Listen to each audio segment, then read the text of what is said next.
e a gente vai convidar essa pessoa para participar da célula. Porque, na verdade, a célula, pelo que eu estou entendendo sobre explicar, a célula é uma espécie de confraternização. Começa, Sim, sim. né, uma oração, vai criando um vínculo de amizade, vai confraternizando ali, faz, sei, um lanche, um piquenique.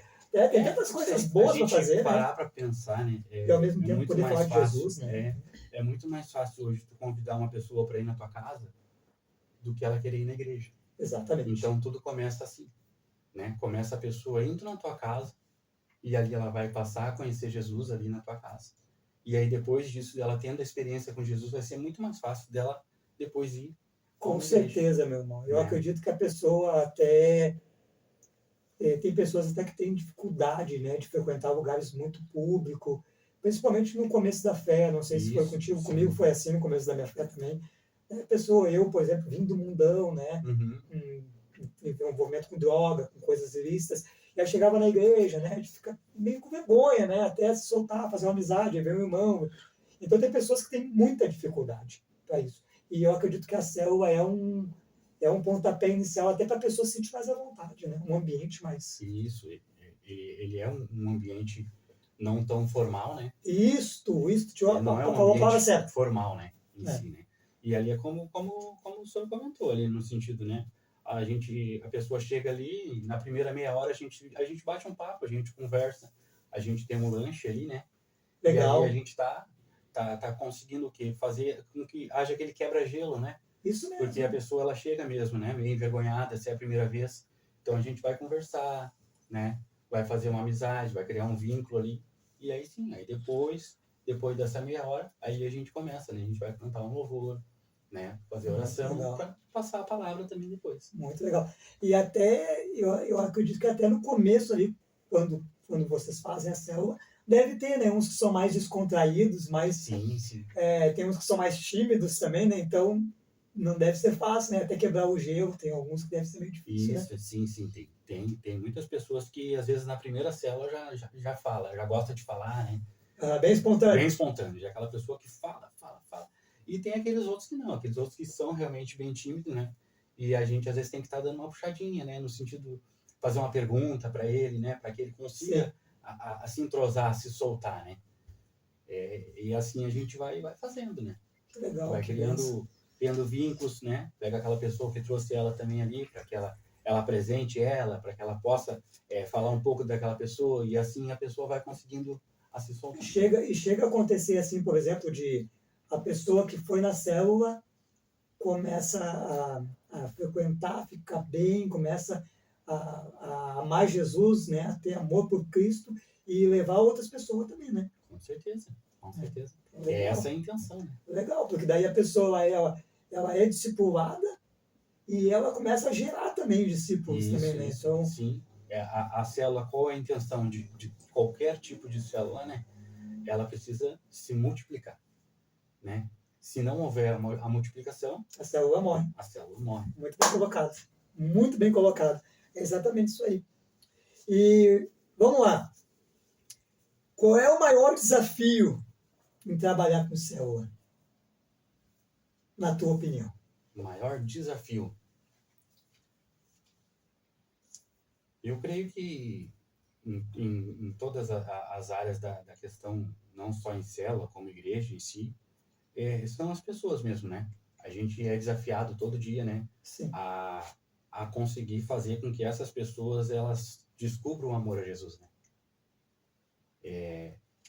Por mais que muitas vezes chego ali de uma forma, né? A gente vai lapidando, vai tentando moldar aquela pessoa. Mas muitas vezes não depende só da gente, né? Depende dela, do compromisso dela com Deus. Claro que isso, né? A gente vai despertar nela, né? A gente vai fazendo ser despertado. Mas a pessoa muitas vezes tem que querer, né? Muitas vezes ela precisa querer. Hoje também um pouco da minha dificuldade, assim, é a questão da distância que nós temos hoje. Sim. Que eu moro aqui no Quintão, a nossa igreja lá em Viamão, né? Então são 100 quilômetros de distância. Muitas vezes eu consigo colocar as pessoas na célula, mas muitas vezes essas pessoas da célula eu não consigo levar para a igreja, pela distância, né, que nós temos, né? Mas Mas é algo que... Mas aqui em Magistério Pinhal não tem nenhuma igreja Não, a nossa igreja, filiada ela é em dessa. Viamão. A gente está batalhando para que a gente consiga ter uma igreja aqui, né? A igreja mais perto, né, irmão? Mais próxima, isso. Seria o ideal, né? A própria Família da Fé foi assim que começou, né? Sim. Ela começou na Águas Claras com uma célula, né? E ali ela foi indo, foi crescendo, foi crescendo. Quando eu conheci a Família da Fé, ela tinha 90 pessoas. Uau, Hoje já tem cultos com 350 pessoas. que bênção, né? Né? Crescimento, Então, né? porque é a questão da visão celular, né? A visão celular traz isso, né? Ela traz um crescimento muito exponencial, né? Mas eu acredito que para esse crescimento que o senhor está falando agora, é importante realmente que com o tempo esteja uma igreja mais perto, né? Isso. O que eu tento sempre é formar líderes, né? A Isso gente vai indo, vai formando líderes. para que essas pessoas estejam amparo, né? Para a gente poder ter a capacidade de ter essa igreja aqui, né? A gente teria que ter, no mínimo, eu creio que uns 5 ou 6 líderes, né, bem esforçados, para que a gente pudesse já ter algo aqui. E aí a gente começaria com o quê? A gente multiplicaria a célula, né? A partir do momento de tu ter umas 3, 4 células, dá para começar a fazer macrocélulas. Macrocélula? O que é isso? Explica para nós aqui. Macrocélulas nada mais é do que a união de células, né? Onde que vai fazer de uma célula pequena uma grande célula. Um grupo maior. Um grupo maior, uma macrocélula. E daí a gente já pode começar a ter mini cultos, né? Fazer mini cultos com as macrocélulas. Isso ainda meio caseiro, assim, culto caseiro, digamos assim. Isso, pode ser assim. Culto doméstico, como se chama de culto doméstico, né? A célula é um tipo de culto doméstico. Sim, seria assim. Mas não tão formal, né? Claro. Não é formal. Ela não é formal. Agora ele senta ali, come uma bolacha, toma um café e abre a Bíblia e fala de Jesus. Pega o violão. Lá o que tem de famoso é a cuca da minha mãe. Lá. Uma cuquinha de goiabada. Fala da cuca da tua mãe aí pra nós aí. E de goiabada top. A cuca da tua mãe, então, ela faz milagre. Faz milagre. Faz milagre a cuca da tua mãe, que bênção. Hoje eu estava olhando a divulgação do nosso podcast, eu fiquei maravilhado, meu irmão. Maravilhado, porque eu vi a repercussão que deu. De repente o senhor nem sabe, mas nós tivemos um grande alcance de visualizações ali já. Então, acredito que se criou uma expectativa. Glória a Deus. Né, em cima desse podcast. Eu acredito que as pessoas às vezes não acreditam, tem pessoas que não acreditam num evangelho que quebra a barreira, sabe? Um evangelho que se une, que se dá as mãos e que o nosso alvo é Cristo, é o céu. E esse programa que Deus colocou no meu coração, ele tem que ser um divisor de águas. E hoje eu fiquei muito feliz, eu comentava com a minha esposa, a missionária Elisângela, que está aqui conosco, né? E essas pessoas não olham esse bastidor, né? Mas sempre tem alguém cuidando, nos ajudando. E hoje eu comentava com ela, eu disse, olha, nós nem fizemos o programa ainda. Nós nem gravamos o programa ainda, nós nem editamos os cortes ainda. E eu já vejo a expectativa do pessoal. Muito compartilhamento, muita visualização na divulgação. Sim. Então isso eu quero dizer pro irmão, é resultado também do seu trabalho que o senhor tem feito. Porque se tem pessoas na expectativa, esperando para ver isso aqui, são pessoas que te acompanham há muito tempo. Pessoas que foram abençoadas por ti. Pessoas que foram alcançadas através de ti. Porque hoje tu não é um pequeno líder, hoje tu é um grande líder. E pode ter certeza, em breve nós podemos ter uma igreja por aqui, da família da fé, né? Sim, esse é o grande sonho que nós temos aqui. Mas continua falando do crescimento, né? Da macrocélula. Uhum. Macrocélula. Não, a macrocélula, como eu falei, né? Ela vai fazer o quê? Ela é uma união das células, né? E vai se tornar uma macrocélula. Isso é usado para quê? Para quando começa ali, né? Como tem poucas células, ainda não virou uma igreja, e a gente pode fazer isso. Lá, às vezes tem a macrocélula jovem na nossa igreja, né? Onde tem vários jovens, né? Várias células jovens, então tem um dia em especial que eles fazem a macrocélula jovem. Então todos os jovens de todas as células se reúnem para um evento. Que legal, jovens, né? Que legal. Assim como a gente tem culto de mulheres, tem culto de homens, tem vários eventos. Tivemos agora há pouco também um evento lá em Teutônia.